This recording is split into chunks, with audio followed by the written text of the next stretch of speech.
Good morning, modern staters. I always wanted to say that. I don't know why. I love some of you guys will catch that reference. Some of you won't. If you know who that is, leave it in the comment section down below. So it's time to announce the winner of our Battlbox giveaway. But first off, I just wanted to say thank you to about, I don't know, 3,000 of you people. Oh my gosh. So I went over and checked out the Battlbox video, Mission 46, to see how many people had left a comment, and there's literally probably 500 or 600 comments from you guys saying Daniel from Arms Family Homestead sent you over there, and I really appreciate that. You guys sent a lot of potential business over to Battlbox, and I appreciate it, and I'm sure Brandon Curran, you know, the sweaty Santa, appreciates it too. So we're gonna do the giveaway. We're gonna announce the winner. I've actually already contacted the winner and had a long phone conversation with him last night. It's kind of funny how it worked out. It was actually another YouTube channel creator with 15,000 subscribers. Kind of cool how that random comment picker, I gotta switch arms. Whew, kind of tired. So that random comment picker stuff works out sometimes. But the winner of the Battlbox Mission 46 box that we're giving away is a YouTube channel called Essential Mountain Homestead. I know they've subscribed to my channel for quite a while, but I'd never really gone out and checked out their channel. Sorry, I apologize. You can only watch so much YouTube. But after we picked them as the winner, I went and checked out their channel. I haven't watched a lot of their videos yet, but I talked to him on the phone and watched a little bit. Guys, you ought to go check them out. They are in Idaho, I believe. Bought a large piece of property and they're basically turning it into a subdivision for homesteads.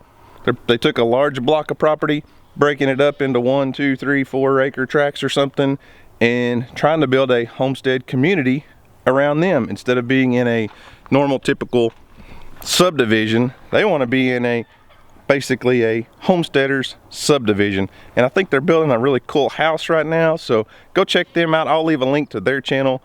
It's called Essential Mountain Homestead.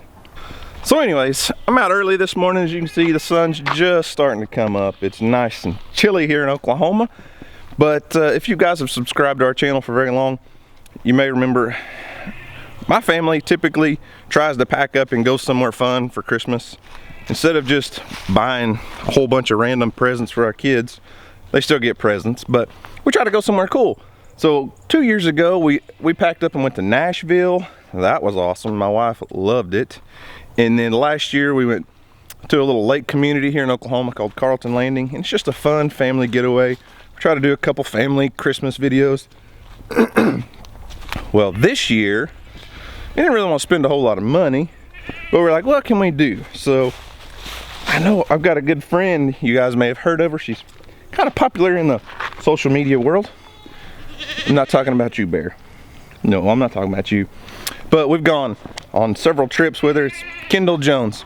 Kendall's a former Texas Tech cheerleader turned social media superstar because she went to Africa and killed a bunch of animals, and PETA tried to hate on her and actually made her famous.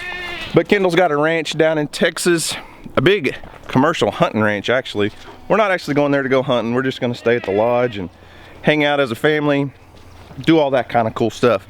But I don't know the details yet, but I think Kendall does, you know, offer hunts to the public. So we're gonna get down there, check it out, and see what her ranch is all about. We've never been there before. If she does like commercial hunts to where you guys may be interested in going hunting, I'll give you all that information once we get there and figure all of that out. I told my wife, I said, you know, I ought to take some trail cameras down there just to put up on Kendall's property while we're there for a few days, because she's got all kinds of exotics, you know, like African exotic animals that people come in and hunt. Well, that'd be pretty funny, wouldn't it? Have a trail camera up and a zebra goes walking by. But anyways, I've got to get all the chores done here, get the animals watered and fed well, so everything's prepared to be left alone for a couple days without me. I'll have somebody come by and checking on things, but you know, these guys here, they got to be prepared. They got to be ready for when we leave. They don't seem ready, do they?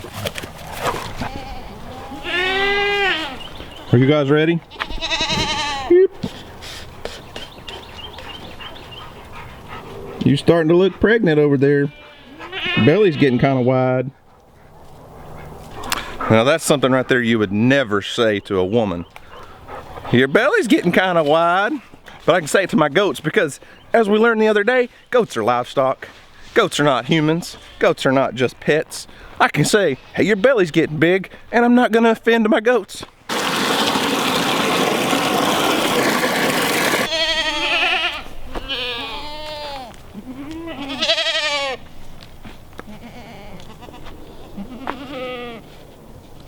So a few people have been asking about our round bell feeder, how we're feeding round bells this year. It's a little different. The last couple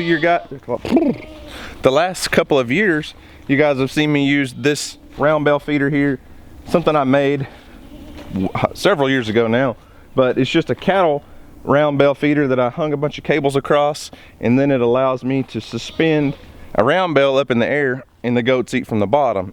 And it works great. I used that for about 2 years with round bells that we cut and baled on our own property, and it works great until you get about halfway through it, and then the goats are able to jump up and get on top of the hay.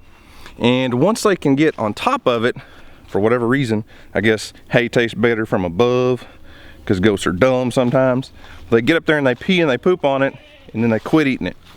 Well, that worked great when it was just hay bales that I didn't have to pay for that came from my own property. I ran out of those because we didn't cut any last year. So this year I'm just going back to my old way. Same thing that Dutch does over at Keeping It Dutch. And this is a cattle panel, if you guys can see this, with 4x4 squares. But every few feet I come in there and I cut several squares out and make a big opening so that the goats can get their heads in without getting stuck. The 4x4 panels work much better than just a regular cattle panel that has holes like this. These 6-inch holes on a cattle panel are too big for goats with horns because we don't dehorn. Come on, camera. So the 4x4 panel over here works great. They're not able to get up on top and get up there and stand up there and pee and poop, but a tall goat can reach over and eat from above, and they can also, like I said, eat from the middle through holes like this. This works great as a very inexpensive round bell feeder. And it's much better to put your hay in something because goats, once it touches the ground, they won't touch it. They won't eat it. So goats are notorious hay wasters. So that right there saves me a lot of money because these guys will waste more than they eat. So along with the hay, a lot of people want to know what kind of grain I feed my goats. And I do sometimes feed some grain, but only certain times of the year. I give them a little bit here and there just to keep them trained to where I can shake a feed bucket and they come running. But as they get closer to kidding, they'll start kidding early February. Then we'll start feeding a little more grain. But most of the winter, they get free access to round bell hay and these molasses protein tubs. I don't have the specs on this one right now, but basically it's just a molasses based. So it's just a molasses based protein tub with grain and molasses and minerals and everything in there. Gets that protein level up because the hay they're getting is not super high protein. It's not like alfalfa, but as you can see here, Skip demonstrates for us. They absolutely love these things. I get them from my local feed store, and they've got all kinds of minerals, lots of nutrients, keeps the goats nice and healthy, and I'm not out here having to feed them grain every day. Saves me time for sure. So while I'm outside, I'm gonna go ahead and grab some greens for our juice this morning. I haven't showed you guys the high tunnel and it's been a little while. Now, there's a few weeds in here, but the greatest thing about having a wintertime garden is you can put this stuff on autopilot. There are a few weeds that grow, but it's not too bad. But hey, check out my spinach bed here. Look at all the spinach. Isn't that amazing? Let me show you something. You just can't get this in the grocery store. This, look at this. You can't buy spinach like that in the grocery store, and it goes awesome in our green juice and smoothies in the mornings. This stuff, I didn't think we were gonna get spinach this year, but boy was I wrong. So what about the low tunnel? How's the low tunnel been?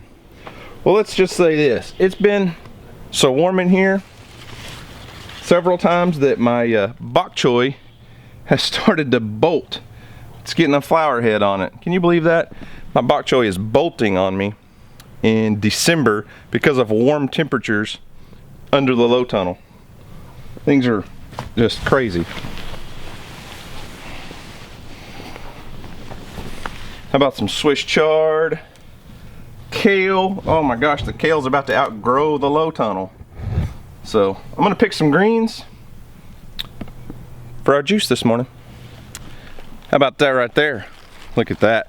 Kale, bok choy, spinach going in my juicer this morning. You can't get this kind of thing at the grocery store. Just like I said about the goats the other day. You can't get that kind of meat at the grocery store. Well, you can't buy these kind of vegetables. You can't buy this kind of freshness at any store. So I'm gonna go in and make some juice and help my wife get packed up for our little getaway trip for the next couple days. It's gonna be fun. It's nice to get away and do something different. The kids love those kind of little trips.